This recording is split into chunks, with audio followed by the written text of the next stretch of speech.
You know, usually when we think about cybersecurity, we imagine this massive, I don't know, digital fortress. Right, yeah, the classic castle metaphor. Exactly. You picture these giant stone walls, a deep moat, maybe guards in heavy armor just patrolling the perimeter. It's a very comforting image, honestly. It really is. It gives you this feeling of absolute security, you know? You just think, well, as long as the walls are thick enough, nothing bad is getting inside. Yeah, we want to believe our defenses are solid, like physical barriers holding back the bad guys. But then you realize there's a fundamental flaw in that whole visual. Oh, absolutely. Because what if the guard at the front gate, the one who is literally responsible for giving everyone directions, is just blindly trusting anyone who walks up? Right, just handing out maps to whoever asks. Exactly. What if a spy walks up, hands the guard a totally fake map, and the guard just says, sure, go right on in, here are the directions to the vault? Yeah, at that point, the walls don't matter at all. Right. Suddenly those massive stone walls are useless because the navigation system itself is completely compromised. The strongest barriers in the world are just, completely useless if your underlying directory service is routing you straight into a trap. Which is terrifying to think about. It is, So- and that incredibly vulnerable directory service is exactly what we're focusing on today. Yes, it is. Welcome, everyone. You are listening to the WeCyberYou Unlocked podcast. We're so glad you're joining us. Definitely.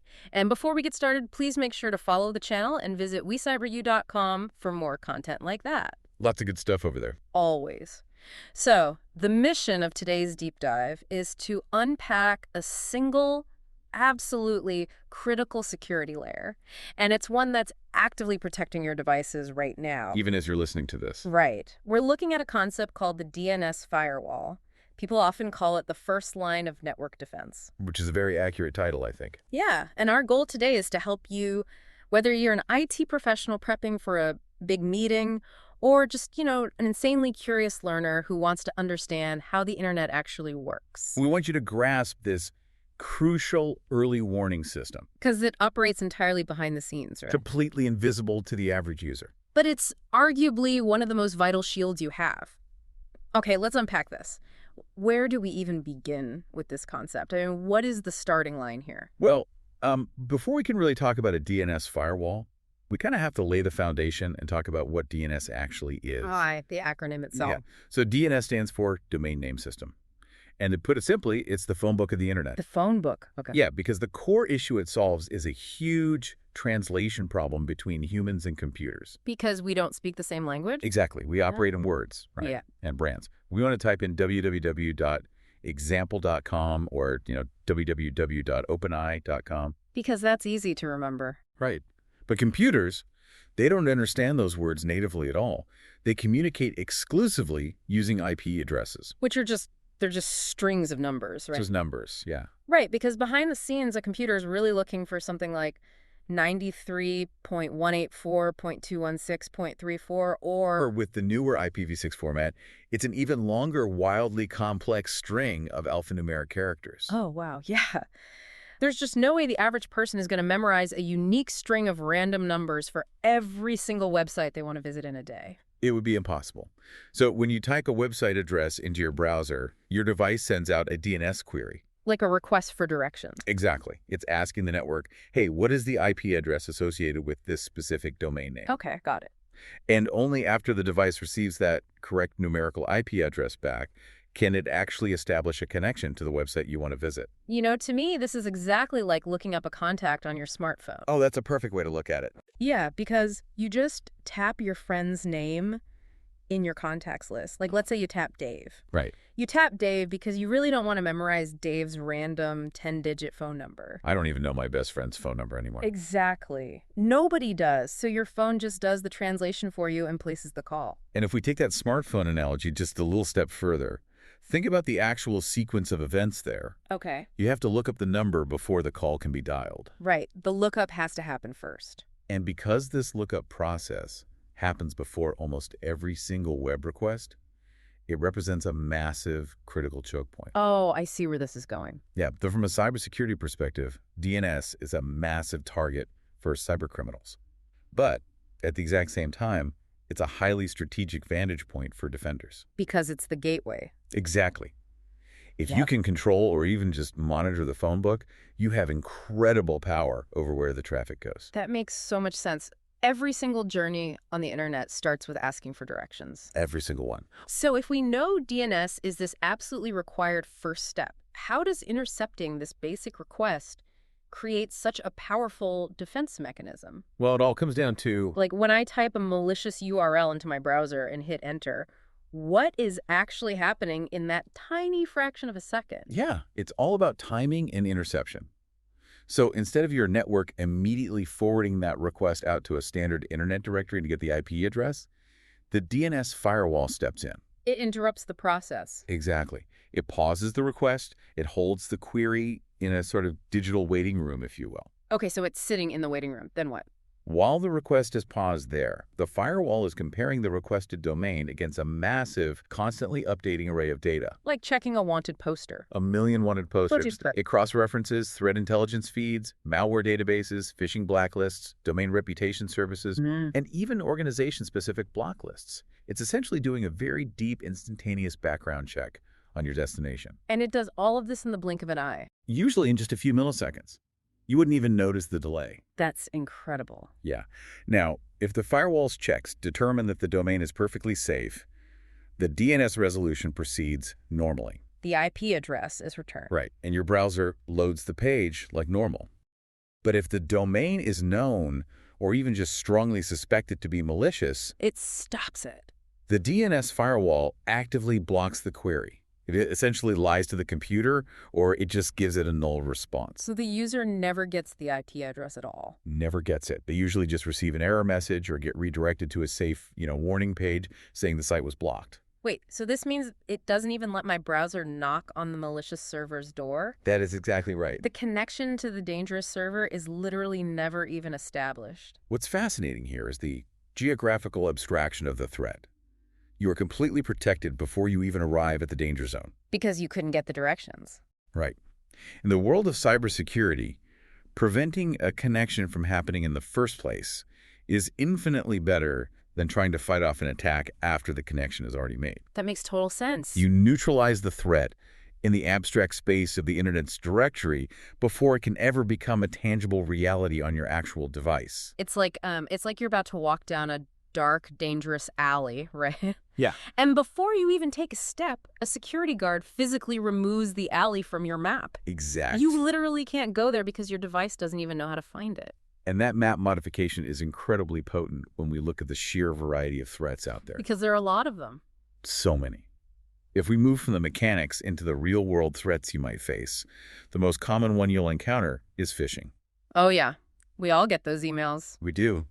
And phishing campaigns rely heavily on fake websites that are designed to look exactly like your bank, or maybe your email provider, just to steal your passwords or your financial information. Right, because the attackers, they have to register a domain that looks sort of like the real one, don't they? They do, Like, right? they might try spelling Microsoft with a 0 instead of an O. The classic trick. And if that fake domain is on the firewall's blacklist, clicking that phishing link in your email just leads to a total dead end. Right. It completely defunds the phishing email. Wow.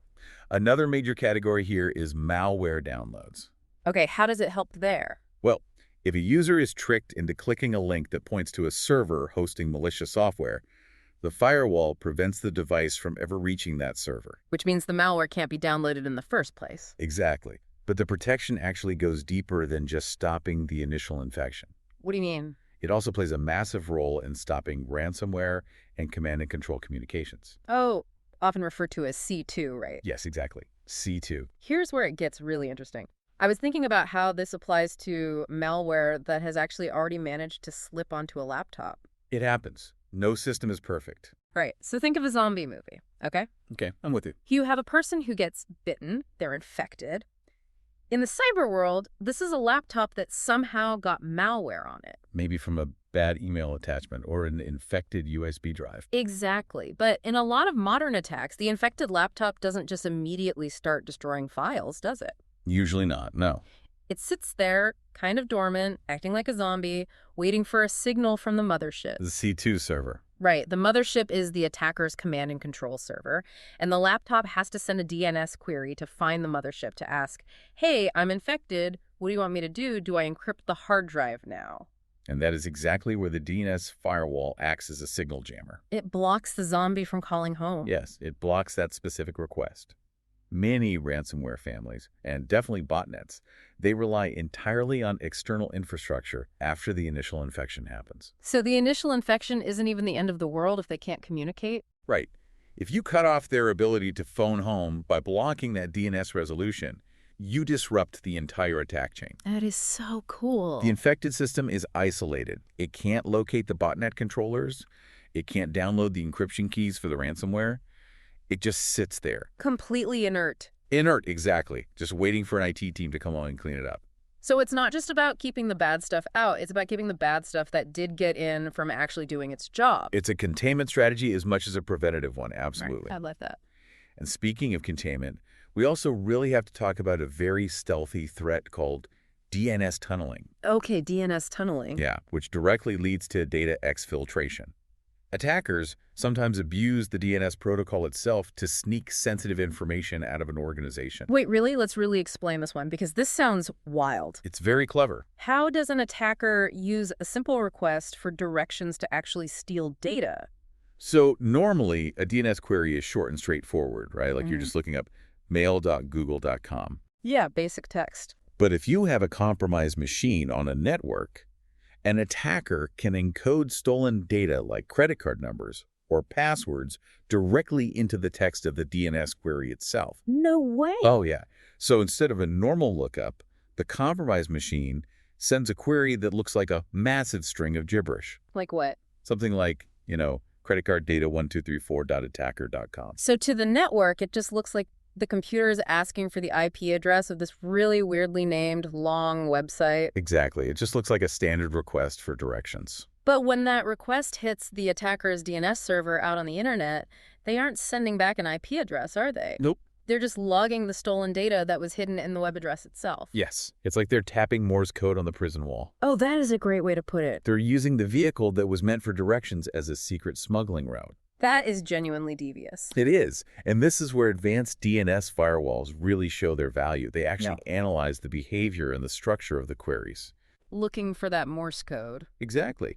If a device suddenly starts sending thousands of incredibly long, weirdly formatted DNS requests to a strange domain, the firewall recognizes the tunneling behavior based on the volume and the entropy of the text.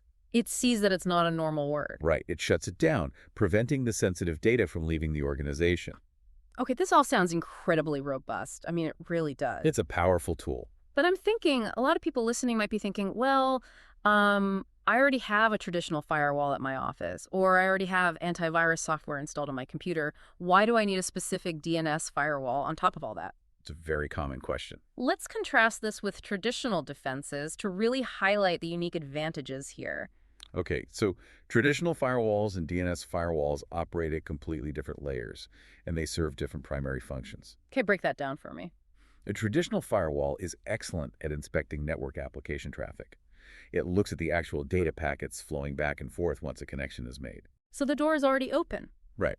However, traditional firewalls often have a very limited focus on malicious domains specifically. Oh, interesting. And they can completely miss subtle tactics like the DNS tunneling we just discussed. Because they aren't looking at the directory request. Exactly. They're looking at the payload of a connection, not the directory lookup that preceded it. It's almost like a traditional firewall is a customs agent at the airport checking the actual contents of your luggage after you land. Yes. While a DNS firewall is doing a deep background check on your ticket before you even get permission to enter the airport building in the first place. That is a brilliant analogy. And because DNS firewalls stop those connections early, they can utilize extensive threat intelligence feeds that are updated in real time. Which traditional firewalls might struggle to keep up with. Exactly.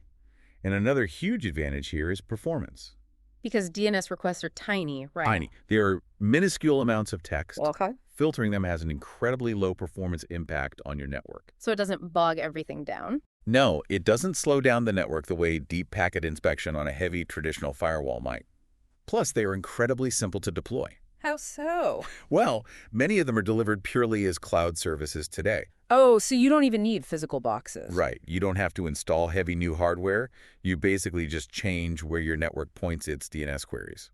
That seems especially relevant now that, the traditional office perimeter is basically gone. Everyone is working from everywhere. If we connect this to the bigger picture, this is absolutely crucial for modern frameworks like SES. SES. Okay, let's unpack SESR for a second. What does that actually mean for our listeners in a practical sense? SES-C stands for Secure Access Service Edge. Okay. Think about how work has changed recently. People are working from coffee shops, their home offices, airports. Right, they're everywhere. The old model of security was building a strong perimeter around a central corporate office. But now, the perimeter is wherever the user happens to be sitting. Which is terrifying for IT teams.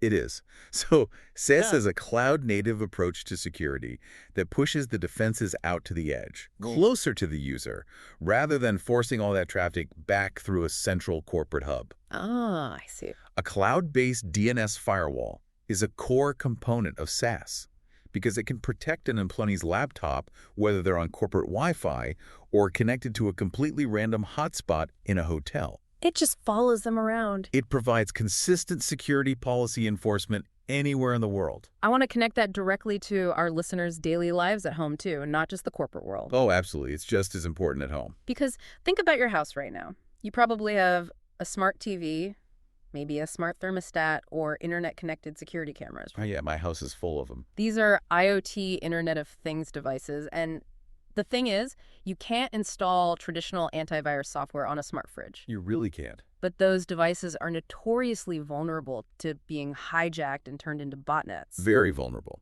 So, by using a network-level DNS firewall on your home router, you basically cast an umbrella of protection over every single device connected to that network. Every single one. It's a massive advantage for covering those weird blind spots where traditional endpoint protection just can't go. That's probably one of the most compelling arguments for DNS firewalls. They are completely agnostic to the type of device making the request. They don't care what it is. Right.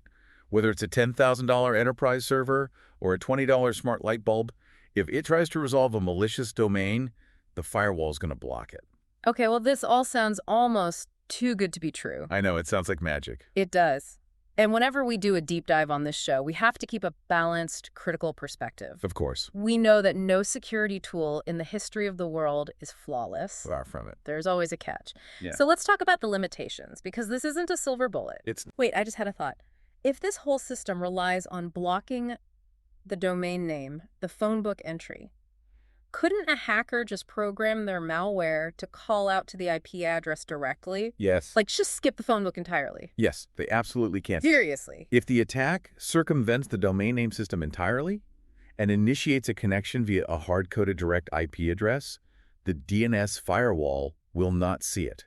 It's just blind to it. It won't intercept it because no DNS query was ever made. Wow. So it really is just one specific door we're locking. It is. While highly effective, DNS firewalls are just one piece of the puzzle. What else can't they do? Well, they also can't inspect encrypted web content after a connection is established. Right, because the door is already open. Exactly. Once the DNS lookup is done and the secure tunnel is built, the DNS firewall is totally out of the loop. Okay. It also can't detect malware that's already running quietly on a device without trying to communicate outward. Like if it's just destroying stuff locally. Right. If a virus is just deleting files locally on your hard drive and it doesn't need the internet to do it, the DNS firewall has absolutely no idea it's even happening. So they certainly don't replace endpoint protection, web application firewalls, or those traditional network firewalls we discussed earlier. No, not at all. Yeah. And they also face constantly evolving tactics from attackers who are actively attempting to evade the block lists. The bad guys are always adapting. Always. Cybercriminals use techniques like domain generation algorithms or DGAs. Okay, DGA. How does a DGA actually work? Okay, imagine a piece of malware programmed with a mathematical algorithm. Okay. Every single day, that algorithm automatically generates thousands of random gibberish domain names. Things like xj9023nf.com. Just totally random. Right. Now, the attacker, who obviously has the exact same algorithm, registers just one of those thousands of domains for that specific day. Oh, wow. So the infected laptop tries to connect to all of them, failing thousands of times. Until it hits the right one. Until it hits the one registered domain and connects to the mothership. That is so annoying. It is. It makes it incredibly hard for static human-made blacklists to keep up because the domains literally only exist for a few hours. It's a needle in a haystack, but the haystack is constantly regenerating itself. That's a perfect way to describe it. They also use something called fast flux DNS. What's that? This is where attackers constantly change the IP addresses associated with a single domain. It's like a getaway driver in a bank robbery who just keeps swapping license plates and switching cars every 3 blocks. Right. So the cops can't pin down exactly what they're looking for. That's the exact mechanism. Yeah. Now, thankfully, modern DNS firewalls use AI and machine learning to counter these tactics. Okay, so the good guys have tricks too. Definitely. The AI looks at a DGA domain and calculates its entropy, basically the randomness of the characters. So it can spot the gibberish? Yes. Even if the firewall has never seen xj90203nf.com before, the machine learning model flags it as mathematically suspicious and blocks it dynamically. That's awesome. It is, but it's a constant game of cat and mouse. And that highlights exactly why cybersecurity demands a layered strategy. Absolutely. We call it defense in depth. A DNS firewall is a vital, highly effective preventive layer. It stops a massive percentage of automated, opportunistic attacks and sophisticated campaigns. It handles the bulk of the noise. But you still need the traditional firewall to catch the direct IP attacks. And you still need the endpoint antivirus to catch the local malware. Right. If you think of security like slices of Swiss cheese, every tool has holes in it. Sure. But if you stack enough slices on top of each other, eventually the holes get covered up and nothing can get through. Exactly. You don't throw away your traditional firewall. You just add this incredibly efficient layer in front of it to weed out the noise. So what does this all mean? If we summarize the core takeaway from all of this, it's that DNS firewalls protect a fundamental, absolute bedrock service of the internet. They protect the phone book. Yes.